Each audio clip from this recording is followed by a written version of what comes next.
बिस्मिल्लाहिर्रहमानिर्रहीम। Chapter number 8 हम start कर रहे हैं 10th का। थ्योरम हमने करना है, या थ्योरम को हम मसला भी कहते होते हैं। मसला करना है। सबसे अहम काम होता है थ्योरम की स्टेटमेंट को समझना, जो कि अब हम थोड़ी मेहनत करके उसको समझेंगे। उसने कहा है थ्योरम की स्टेटमेंट है in an obtuse angle triangle.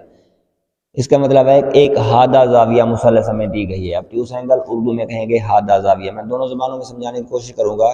एक हादा जाविया मुसल्लस हमें दी गई है। हादा जाविया मुसल्लस अब होती क्या है? ऐसी मुसल्लस जिसका, ऐसी ट्राइंगल जिसका एक जाविया 90 डिग्री से बड़ा हो। बाकी दो जाविया तो जाहिर बात है 90 से छोटे ही होने चाहिए, क्योंकि एक 90 से बड़ा हो जाएगा। तीनों का सम तो 180 हमने पूरा करना है। एक जाविया 90 डिग्री से ज़्यादा हो। अब हमने एक मुसल्लस बनाई, एक ट्रायंगल बनाई जिसका एक जाविया में ये नज़र आ रहा है कि ये जाविया 90 डिग्री से ज़्यादा है, तो ये दूसरे दो कम ही होंगे, कॉमन सेंस की बात है। एक जाविया हादा हो, ठीक हो गया। The square on the side opposite to the obtuse angle. इसका क्या मतलब है? जो साइड हादा जाविया के मुखालिफ है उसकी स्क्वायर, उसका जो स्क्वायर है वो क्या है? उसका जो स्क्वायर है। अब हादा जाविया के सामने जो साइड है BC, इसको अगर हम A का नाम दे दें तो इसका मतलब है कि इसका जो A का स्क्वायर होगा, मैं रफली इधर लिख रहा हूँ अभी आपको समझाने के लिए, कि A का स्क्वायर बराबर होना चाहिए square on the side opposite to the opposite angle together with the twice. ये क्या होना चाहिए? तो दुगना होना चाहिए square on the side opposite to the obtuse angle. वो जो अपोजिट साइड है उसका जो स्क्वायर है वो इक्वल होना चाहिए बाकी दोनों साइडों के जो स्क्वायर हैं, बाकी दोनों साइडों का स्क्वायर। मतलब इसका बी, इसका साइड की लंबाई को हम B तस्वर कर लेते हैं, फर्ज कर लेते हैं इसको C। तो ये इक्वल होना चाहिए हमारे पास B square plus C square. अभी बात खत्म नहीं हुई, अभी इतनी बात हमने इस स्टेटमेंट से समझी है कि जो हादा जाविया है उसके अपोजिट जो साइड है उसका square is equal to the sum of squares together with twice. Together with twice का मतलब उसके साथ दुगना भी होना चाहिए। टुगेदर विद ट्वाइस का मतलब उसके साथ दुगना भी होना चाहिए। अब दुगना होना किसका चाहिए? Rectangle protected by one of the side and the projection. Projection में उर्दू मीडियम को साया कहते हैं, उर्दू मीडियम में साया कहते हैं, या उर्दू मीडियम की किताब में जेल लिखा होगा। जेल के on the side on other. इस बात को जरा समझें कि अगर हम किसी एक साइड को उसका 90 एंगल तक उसको एक्सटेंड करें, बढ़ाएं 90 एंगल तक, यानी कि इसका साया जो है इस साइड का अगर साया लें, इस साइड का साया इस पर ले लें या इसका इस पर ले लें, आपकी मर्जी होती है। हम इस साइड का साया, इस साइड B साइड का साया ले लेते हैं साइड C पर, वो इधर तक आता है, उसको ज्वाइन करें। अब ये इस जगह से लेकर इस जगह तक ये साए की लंबाई है जिसका नाम हम x कह देते हैं। साए को आप x कह लेते हैं, और ये लंबाई जो है ये लंबाई अब h हो गई। अब साया किस पर लिया है? हमने C साइड पर लिया है, तो इस जो C साइड और साए का दुगना 2cx, ये हमने प्रूव करके देना है कि जो हमारे पास ऑब्ट्यूज एंगल है उसकी जो ऑब्ट्यूज एंगल की मुखालिफ साइड है उसका स्क्वायर बराबर होना चाहिए बाकी दोनों साइडों के स्क्वायर्स का सम। स्क्वायर्स का सम टुगेदर, उसके साथ ये भी होना चाहिए, दुगना होना चाहिए। किसका? एक साइड का साया दूसरी साइड पर ले, उस साए की लंबाई। मिसाल के तौर पर अगर हम इधर से टार्च लगाएं तो ये जो साइड है हमारी, इसका साया ऐसा ही बनेगा ना। इधर से टार्च से अगर हम रोशनी डालें तो हमारा साया इस साइड, जो इस तरह तिरछी साइड होगी, उसका साया ये बनेगा। उस साए की लंबाई और जिस साइड पर साया लिया है, साइड किस पर साया लिया है? AB पर या साइड C पर, तो इस साइड और इस साए की लंबाई का दुगना ये हमने इक्वल प्रूव करना है। अब इस थ्योरम में हमें दी गई है एक ऑब्ट्यूज एंगल, एक हादा जाविया मुसल्लस, उसकी जो चीज़ों के नाम है ABCD और ये X और H, ये हमने खुद अपनी मर्जी से रखे होते हैं। अब हम इस थ्योरम को प्रूव करते हैं। पहले हमने इसको समझाया कि कहा क्या गया है, जो कहा गया वो हमने समझ लिया। अब इसको प्रूव करते हैं, इसको हम प्रूव करके देंगे। ये चीज़ मैथमेटिकली ऐसे है और इंग्लिश में ऐसे लिखी हुई है। अब हमें गिवन क्या है जो हमने प्रूव करने जा रहे हैं, गिवन या मालूम क्या है, मालूम है हमें या गिवन है एक ऑब्ट्यूस एंगल जहादा जाविया मुसल्लस है, जैसे मर्जी लिख लें। गिवन है हमें ABC जो है इज एन ऑब्ट्यूस एंगल जहादा जाविया मुसल्लस है, एंगल्ड ट्राई एंगल जहादा जाविया मुसल्लस है विद, हादा जाविया कहाँ पर है, विद ऑब्ट्यूस एंगल हमारे पास, ये हमने अपनी मर्जी से इसकी स्टेटमेंट या अपनी मर्जी से इंग्लिश या उर्दू लिखने किया, विद ऑब्ट्यूस एंगल एट ए पर हमारा ऑब्ट्यूस एंगल है, ये हमने गिवन लिख लिया। अब उसके बाद क्या लिखेंगे, ये हमें गिवन है, उसके बाद और भी जो है ना वो क्या है कि जो साए वाली बात की थी, तो हम कहेंगे कि जो है ना इसमें हम लेट कर लेते हैं कि AB जो है वो C के इक्वल है, BC जो है वो हम A के इक्वल कर देते हैं, AC जो है वो हम B के इक्वल सपोज कर लेते हैं। फिर ये कहते हैं कि जो A इसको नाम D दे देते हैं कि AD जो है वो क्या, उसको पहले लिखेंगे ये साया या प्रोजेक्शन, पहले वजाहत देंगे कि ये है क्या, प्रोजेक्शन है, प्रोजेक्शन है। और अब कहेंगे कि ये जो AD है वो हम कहते हैं जी X के इक्वल है। उसके बाद अब हमने ये चीज़ों के नाम थोड़े वजाहत कर दी है कि क्या चीज़ कैसी है। और CD जो है हम उसको कह देते हैं कि CD जो है वो हमारे पास H के इक्वल है।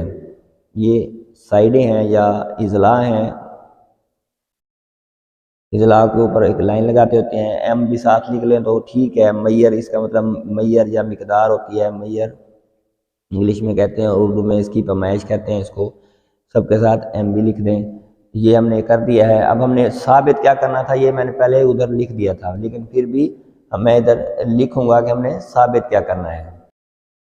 हमारा टू प्रूफ, ये हमने क्या साबित करके देना है, टू प्रूफ हमारा वही है जो हमने पहले ऊपर लिख चुके हैं कि A का स्क्वायर यानी कि जो हादा जाविया के सामने वाली साइड है उसका स्क्वायर वो बराबर होने चाहिए, बाकी दोनों साइडों के स्क्वायर का सम उसके साथ दुगना होना चाहिए एक साइड, और वो साइड जिस पर साया लिया गया है, साया हमने x का नाम दिया गया उस साइड की लंबाई और उस साइड की लंबाई, ये हमने इक्वल प्रूफ करके उनको देना है। अब उसका प्रूफ देंगे यानी कि अब सबूत दे रहे हैं। सबूत में आपको पता है एक तरफ होती है बयानात होते हैं, या इंग्लिश में लिखेंगे तो स्टेटमेंट होती है, इसको बयानात कहते हैं, और दूसरी तरफ क्या होते हैं, दलाइल होती हैं या फिर रीजन्स होती हैं। इंग्लिश में रीज़न कहते हैं और उर्दू में दलाइल कहते हैं।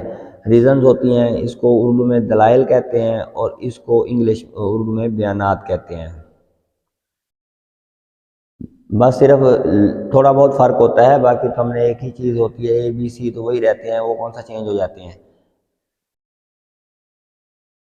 अब इसमें हमने बयानात और दलाइल करने देने हैं, तो हम कहते हैं कि इन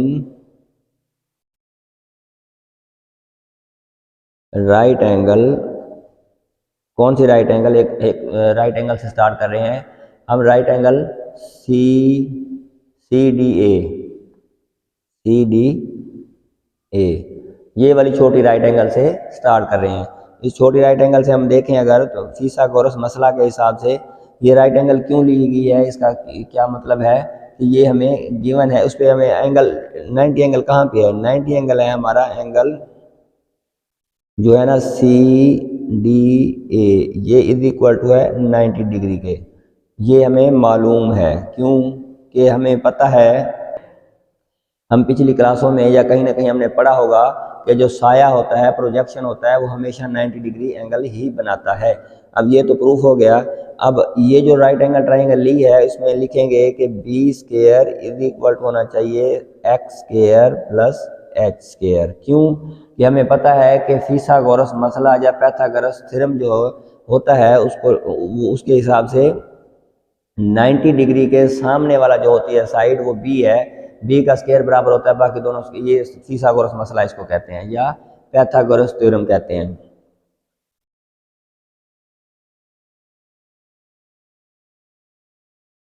ये पैथागोरस थ्योरम लगा, तो ये चीज़ इसका हमने बयान दिया। पैथागोरस थ्योरम ने कहा कि B square is equal to X square plus H square होता है। ये एक मसावात बन गई। अब लिखते हैं कि अब दूसरी ट्राइंगल, मुकम्मल ट्राइंगल जो राइट ट्राइंगल है, ये हमारे पास 90 डिग्री का एंगल है।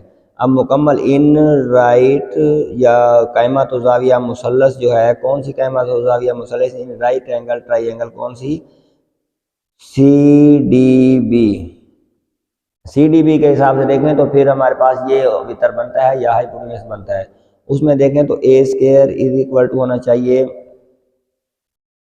सी प्लस एक्स का स्क्वायर प्लस एच का स्क्वायर, क्योंकि ये इसके हिसाब से ये साइड पूरी करें तो सी प्लस एक्स, सी की लंबाई इधर तक खत्म हो जाती है, आगे एक्स की लंबाई है, तो सी प्लस एक्स टोटल लंबाई, सी प्लस एक्स और उसका, अब इसका स्क्वायर हमने, ये इक्वेशन नंबर 2 बन गई। इसका बताएंगे, इसका भी हमारे पास रीज़न वही है कि ये हमने इस पे भी पैथागोरस थ्योरम लगाया है। उसके बाद ये पैथागोरस थ्योरम के हिसाब से आया। अभी ये इक्वेशन नंबर 2 इसको ना करें, इसका स्क्वायर खोल लें तो ये आता है हमारे पास a square is equal to c square plus x square plus 2cx plus H square. मजीद इसको सेट करके लिख लें तो ये हम लिख सकते हैं इसको x square plus H square, इसको इकट्ठा लिख लें, h square plus H square plus सी स्क्वायर प्लस 2cx। ये इक्वेशन नंबर 2 बन गई। अब इस देखें x square plus H square की जगह हम बी स्क्वायर लिख सकते हैं फ्रॉम 1, तो हम इसी को अभी लिख रहे हैं a square is equal to b square plus C square plus 2cx। इधर लिखें फ्रॉम 1 से उसकी वैल्यू लिखी, इसकी वैल्यू फ्रॉम 1 के हिसाब से बी बनती है। जब ये लिखा तो देखें जो हमने प्रूव करना था वही नहीं आ गया, तो नीचे इधर लिख सकते हैं कि हिंस प्रूव्ड, या उर्दू में पास साबित हुआ। इस तरह हमने ये थ्योरम, पहला थ्योरम इस चैप्टर का प्रूव कर लिया। अगर इसमें कोई कमी पेशी या कोई मसला मसाइल हो तो आप कमेंट सेक्शन में दोबारा इसकी वजाहत तलब कर सकते हैं। बिस्मिल्लाहिर्रहमानिर्रहीम। ये एक्सरसाइज 8.1 का क्वेश्चन नंबर 1 लिखा है हमने। उसमें कहा गया है कि ए सी की लंबाई 1 सेंटीमीटर है, उसके बाद बी सी की लंबाई 2 सेंटीमीटर है और एंगल सी पर 120 डिग्री का है। हम उस ए बी की लंबाई और area of A B C निकालते हैं। तो उसकी पहले हम फिगर ड्रा करते हैं, जो अभी थ्योरम किया है उसके मुताबिक फिगर इसकी ड्रा करें तो अगर ऐसे बनता है। अब सी पर एंगल 120 डिग्री होना चाहिए, तो ये 120 डिग्री सी पर आ गया। दूसरी साइड ए और फिर बी ही बचेंगी, तो अब ये साइड, इसका नाम हम ए साइड होगा, इसका नाम बी साइड होगा और इसका नाम सी साइड होगा। हमने सी साइड मालूम करनी है, यानी कि हमने सी की लंबाई मालूम करनी है। अब उसकी ए सी कितना है 1 सेंटीमीटर, यानी कि B is equal to 1 centimetre, B C 2 centimetre, ये भी हमें दिया गया है। हम क्या करते हैं, अगर इधर से रोशनी डालें तो प्रोजेक्शन इसका बनता है ऐसे, ये है एक्स, इधर से लेकर इधर तक बनता है एक्स। अब देखें अगर ये टोटल एंगल है 180 डिग्री, ये 120 है, तो ये एंगल कितना होगा 60 डिग्री। राइट एंगल ट्राइंगल इसकी बात करें, छोटे वाली राइट एंगल ट्राइंगल की, तो उसमें ये डी है, तो हम लिखेंगे कि right angle triangle B D C की अगर बात करें तो उसमें cos 60 डिग्री बराबर होना चाहिए, cos 60 डिग्री बराबर होना चाहिए x ओवर उसका ये हाइपोटेन्यूस बनेगा जो कि a है। तो हम लिखेंगे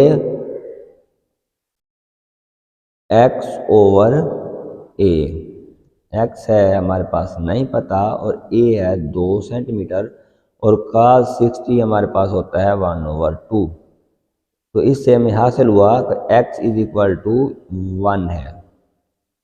एक्स इक्वल टू 1 है, 1 सेंटीमीटर है। अब एक्स की लंबाई भी आ गई।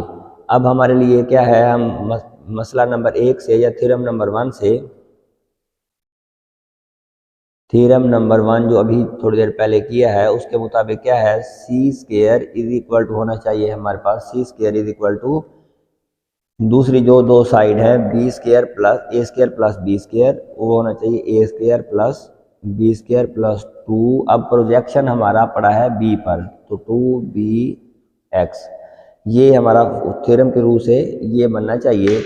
अब सी स्क्वायर हमें सी तो मालूम करना है, is equal to a square, a है 2, 2 का स्क्वायर प्लस बी है 1, 1 का स्क्वायर प्लस 2b है 1 और x भी 1। C square is equal to बनेगा 4 प्लस 1 प्लस 2, ये बनेगा 7 जजर c square, c is equal to आएगा 7 अंडर रूट। तो सी की कीमत आएगी हमारे पास 2.646 सेंटीमीटर। ये तो बात रही सी की, यानी कि हमने ए बी मालूम कर लिया, ए बी की लंबाई मालूम कर ली, a b is equal to यही आएगा 2.646 सेंटीमीटर। अब हमें चाहिए एरिया, एरिया बराबर होता है half of base multiply by height. Height हमें पता नहीं है, ये वाली हाइट, तो इस बार हम साइन एंगल ले लेते हैं। साइन एंगल किसके बराबर होता है, इसी ट्राइंगल को इसके साथ लिख लेते हैं, sine 60 degree is equal to होता है हमारे पास परपेंडिकुलर ओवर हाइपोटेन्यूस। परपेंडिकुलर हमें नहीं पता, उसको हम y कहते हैं या h कह लें, सॉरी h कह लेते हैं, h ओवर ये तो है 2। अब साइन 60 डिग्री होता है हमारे पास 3 अंडर रूट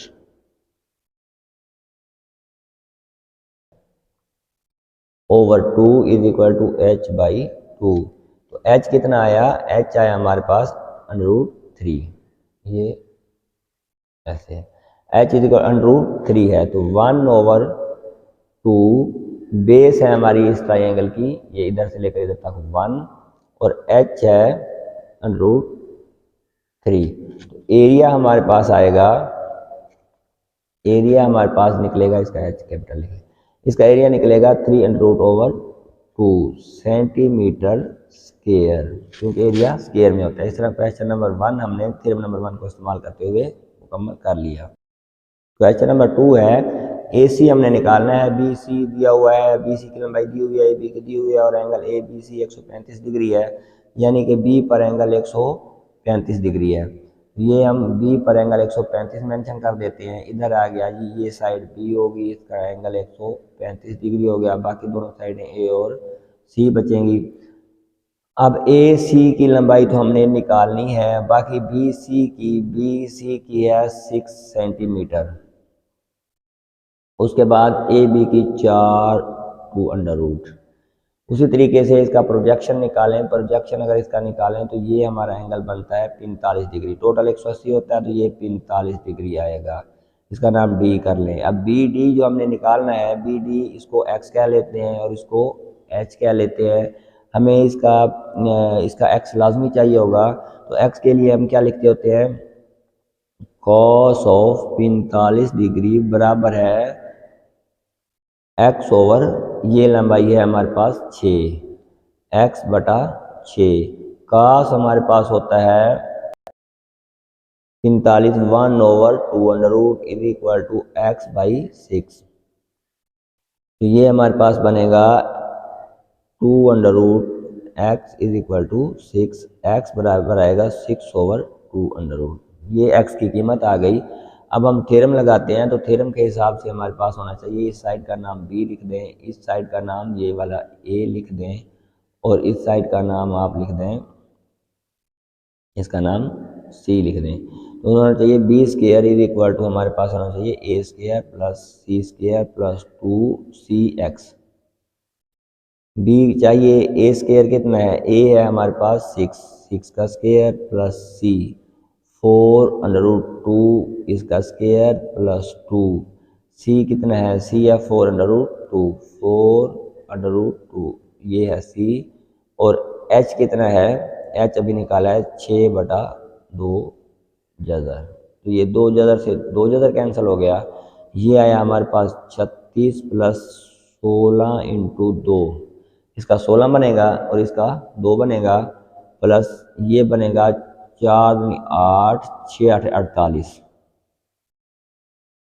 48 हो गया। तो ये बनेगा 36 जमा 32 जमा 48, ये 20 के अभी निकाल रहे हैं, इनको हम जमा कर लेते हैं।